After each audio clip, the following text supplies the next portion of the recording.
నమస్తే. ప్రజెంట్ మన స్టూడియోలో ప్రముఖ ఆధ్యాత్మికవేత్త ఆస్ట్రోన్యూమరాలజిస్ట్ శ్రీమతి జయప్రద గారు ఉన్నారు. జూలై మాసంలో మేషరాశి వారి పరిస్థితి ఏ విధంగా ఉండబోతుందో మేడం అడిగి తెలుసుకుందాం. నమస్కారం మేడం. నమస్తే అమ్మా. శ్రీమాత్రే నమః. మనం జూలై మాసం, ఆషాఢ మాసం మేషరాశి వారి పరిస్థితి ఏ విధంగా ఉంటుంది? ఏం లాడ్సిన అని చెప్పి చాలామంది భయపెడుతున్నారు. ఇబ్బందికర పరిస్థితులే ఉంటాయని చెప్పి మనకి చాలామంది చెప్తూ ఉన్నారు. మరి నిజంగానే ఇబ్బందికర పరిస్థితులే ఉంటాయా, లేదంటే కాస్త రిలీఫ్ అనుకోవచ్చా? ఓవరాల్గా ఎలాంటి పరిస్థితులు ఉండబోతున్నాయి? తప్పకుండా మేషరాశి వాళ్ళకి ఇబ్బందికర సిచ్యువేషన్స్ ఉన్నాయి. అయితే మేషరాశి లక్షణం ఏంటి? వాళ్ళు జనరల్గా ఏ విషయాన్ని మైండ్కి ఎక్కించుకోరు. వాళ్ళకి అనుకూలంగా ఉందా, ఓకే ఇది బాగుంది విన్నాను, అనుకూలంగా లేదు ఇది మాది కాదు అసలు అని చెప్పి పక్కన పడేస్తారు. అంటే ఏంటి అంటే మేషరాశి లక్షణం గుణం ఏంటంటే వాళ్ళ పనిని ఎక్కువగా నమ్ముతారు. అంటే చేసే పనిలో, ఉద్యోగంలో, వ్యాపారంలో దాన్నే దైవంగా భావించి దాని మీద ఎక్కువ కాన్సన్ట్రేషన్ పెట్టి దాని మీదే పనిచేస్తుంటారు. సో దేని మీద, అదృష్టాన్ని మీద ఆధారపడరు వీళ్ళు. ఏదో అదృష్టం వస్తుంది, ఏదో కలిసి వస్తుంది, ఇదేదో మ్యాజిక్ చేద్దాం, ఇదేదో లాజిక్లో మాట్లాడేద్దాం అని అనుకోరు వీళ్ళు. లాజిక్కి, మ్యాజిక్కి, దేనికి మ్యాచ్ అవ్వని వాళ్ళే మేషరాశి వాళ్ళు. ఎందుకంటే వాళ్ళు కష్టాన్ని నమ్ముకుంటారు, కష్టజీవులు అనమాట. సో నా వర్క్ నాకు తెలుసు, నేను ఎంతవరకు చేయగలను నాకు తెలుసు, ఎంత స్పీడ్గా వెళ్ళగలను నాకు తెలుసు, నేను దాని ప్రకారం వెళ్తాను. ఇవాళ వచ్చి నువ్వు అంత స్పీడ్ పరిగెట్టలేవంటే వాళ్ళెవరు చెప్పాలంటే నా కాళ్ళు, నా చేతులు ఎంత స్పీడ్ పడగలరు నాకు తెలుసు ఆ విషయం అనే తత్వం ఎక్కువ అన్నమాట. అంటే ఒక విధంగా చెప్పాలంటే వీళ్ళు మంచి లక్షణమే, కాకపోతే అది ఎదుటి వాళ్ళకి మొండితనంగా వాదించే వాళ్ళలాగా, చాలా కొంచెం యాటిట్యూడ్ మనుషుల్లాగా వీళ్ళకి అసలు బాగా కొంచెం పొగరు ఉంది, వీళ్ళకి అహంకారం ఉంది, అందుకే మాట్లాడతాను. కానీ ఇవేమీ కాదు వాళ్ళకి, అసలు అహంకారం అనేది కాదు, వాళ్ళ జీన్స్ అటువంటిది. మేషరాశి జీన్స్ అటువంటివి ఏంటంటే అగ్రెసివ్గా ఉంటారు. ఏ పనైనా మా వల్ల అయిపోతుంది, మేము చేయగలం, చేస్తా నమ్మకం ఉంటేనే వాళ్ళు మాట్లాడతారు, లేకపోతే మాట్లాడతారు. ఎటువంటి ఓవర్ కాన్ఫిడెన్స్ ఉండదంటారా? కాన్ఫిడెన్స్ ఎక్కువ, ఓవర్ కాన్ఫిడెన్స్ కొని తీసేయాలి. కానీ కనిపించేటప్పుడు, మాట్లాడేటప్పుడు మనకి వాళ్ళని చూస్తే ఓవర్ కాన్ఫిడెన్స్గా కనిపిస్తుంది. చాలామంది అబ్బాయి మేము ఎంత చేసేస్తామంటే అబ్బాయి ఇంత వీళ్ళ వల్ల అవుతుందా అని, ఖచ్చితంగా అయిపోతుంది వాళ్ళ వల్ల. అంటే వాళ్ళ మనసులో ఇది మేము చేయగలమని నిర్ధారించుకుంటే చేసుకుని వెళ్ళిపోతారు. అందుకే సూటిగా వెళ్ళే మనుషులు మేషరాశి వాళ్ళు. అందువల్ల వీళ్ళకి ఏనాటి శని ప్రభావం కష్టపడుతుంది, కష్టపడ్డానికి వీళ్ళు సిద్ధం, కష్టపడతారు. కానీ అది ఏనాటి శని ప్రభావం అన్న కాదు, ఏమో నాకు ఈ కష్టం వచ్చింది సరే నేను ఎలాగైనా అధిగమిస్తాను అని చెప్పేసి భక్తి మార్గం ఎక్కువగా, భగవంతుని ఎక్కువగా నమ్ముతారు. తర్వాత వాళ్ళ కష్టాన్ని నమ్ముతారు. ఈ రెండు ఈ మేషరాశి వాళ్ళ లక్షణం. సో ఎప్పుడైతే భగవంతుని నమ్ముతామో ఆటోమేటిక్గా భగవంతుడు ఏదో దారిలో సాయం చేస్తాడు, ఏదో ఒక రూపంలో. సో వీళ్ళు ఏదంటే పూజ చేయడానికి చేయరు వాళ్ళు. ఇలా ఇంత ఖర్చు అవుతుంది, వీళ్ళకి ఎంత కష్టంగా ఉంది, వీళ్ళకి ఎంత బాధగా ఉందంటే ఆ కష్టాన్ని తీర్చడానికి ఆ మార్గం ఆలోచిస్తారు. దాని ద్వారా వీళ్ళకి లాభం వస్తుంది కదా, ఆ విధంగా వీళ్ళకి లాభాలు అనేది జరుగుతాయి అన్నమాట. సర్వీస్ మోడ్ మనుషులు అన్నమాట. సర్వీస్ అనేది ఎటువంటి సర్వీస్ అంటే మనకి కావాలి అనుకుంటే ఎంతవరకు సర్వీస్ చేస్తారు. వీళ్ళకి అక్కర్లేదు అనుకోండి మొహమే చెప్తారు, నేను చేయలేనమ్మా, నా జీవితం నా జాతకం నేను చూసుకోవాలి కదా, నేను నీకు చేస్తూ కూర్చుంటా వద్దని చెప్పి మొహమాటం లేకుండా చెప్తారు. అది కాస్త మనకి అహంకారంగా అనిపిస్తుంది, కానీ వాస్తవమే కదా. ఇప్పుడు ఎవరికైనా పరిగెట్టే లోకంలో నా ఉద్యోగం నేను కాపాడుకుని కష్టం అవుతుంది, పక్కన ఉద్యోగం గురించి ఏం మాట్లాడతాం వెళ్ళి. వీళ్ళు ఆ విషయంలో ఇన్వాల్వ్ అవ్వరు. అందువల్ల వీళ్ళు కొంచెం అహంకార మనుషులు, యాటిట్యూడ్ మనుషులు అని అనుకుంటాం, ఏం కాదు. సో మేషరాశి వాళ్ళకి ఈ మాసంలో కాస్త ఇబ్బంది పడే లక్షణం కనిపిస్తుంది. ద్వితీయంలో శుక్రుడు ఉన్నప్పటికీ కాస్త వీళ్ళకి కాస్తంత మెరుగైన ఫలితాలు అనిపించినప్పటికీ, అంటే ఏ విషయంలో మెరుగైన ఫలితాలు వీళ్ళకి కాస్త కుటుంబంలో కాస్త కొత్త వస్తువులు, కొత్త విషయాలు, కొత్త మార్పులు, అంటే ఇల్లు మారాలన్నా, కొత్త ఇల్లు కొనుక్కోవాలన్నా, ఒక స్థలం కొనాలన్నా వాటికి కాస్త కదలికలు కనిపిస్తాయి. అంటే కొనేస్తారు కాదు, కదలికలు కనిపిస్తుంటాయి. సో చేద్దాం, కొందాం అని చెప్పేసి ఒక నిర్ణయానికి వస్తారు. ఆ నిర్ణయం ఏంటంటే తీసుకోవడానికి.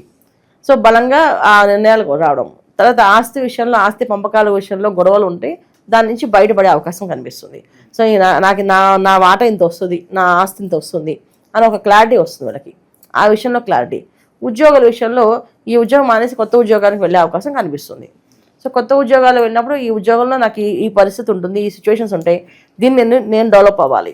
ఇప్పుడు ఎందుకంటే సాఫ్ట్వేర్ కంపెనీలో రోజుకు ఒక కొత్త ప్రోగ్రామ్ మారుతుంది, దానికి వీళ్ళకి అప్డేట్ అవ్వాల్సిందే కదా. అలాంటి అప్డేట్ వర్షన్లో వీళ్ళు ముందు ఉంటారు. మేము దేనికి వెనక్కి పడము, మేము ముందుకే వెళ్తాము, అసలు ఏ విషయంలో మేము తగ్గకూడదు అనే లక్షణం ఎక్కువగా ఉంటుంది. ఆ విషయంలో ఈ మాసంలో కాస్త వీళ్ళకి కొంచెం టఫ్ సిచ్యువేషన్ అనమాట. ఎంత టఫ్ ఉంటుందంటే కొంచెం టార్గెట్స్ పెద్దగా ఉంటాయి వీళ్ళకి. చేసే ప్రతి ఒక్క పని ఛాలెంజెస్, చాలా పెద్ద టార్గెట్స్ ఉంటాయి. దాన్ని రీచ్ అవ్వడానికి కొంచెం కష్టపడతారు.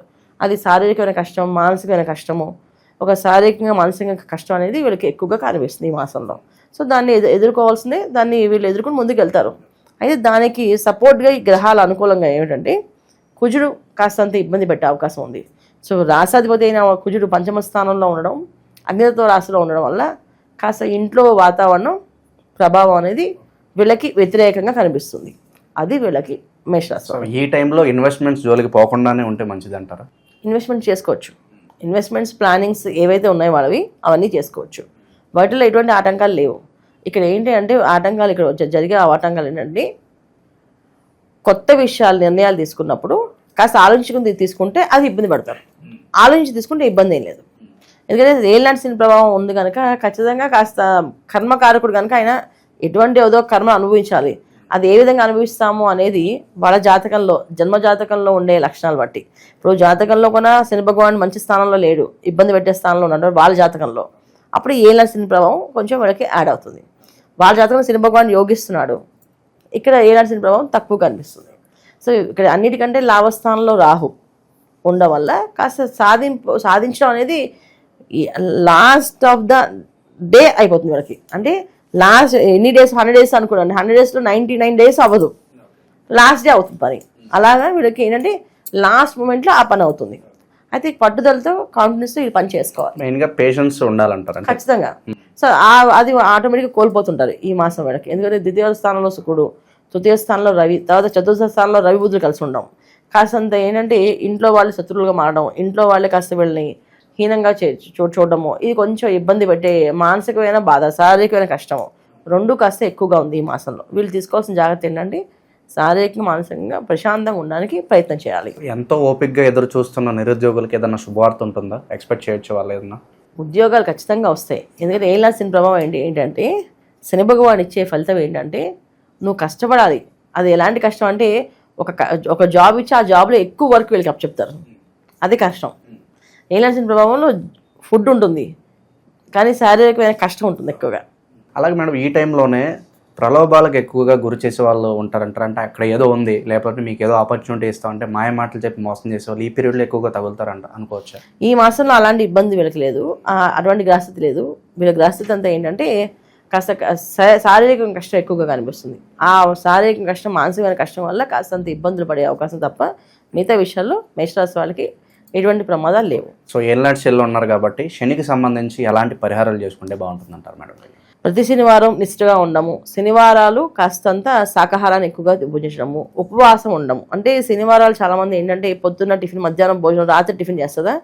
సో పొద్దున్న టిఫిన్ స్కిప్ చేసి మధ్యాహ్నం కూడా టిఫిన్ చేసి రాత్రి కూడా టిఫిన్ చేయడం, రెండు పలహారాలు చేయడం, కుదిరితే ఒకటే పలహారం ఒకటే మీల్ 1 మీల్ తీసుకోవడం అనేది చాలా ఇంపార్టెంట్ వీళ్ళకి.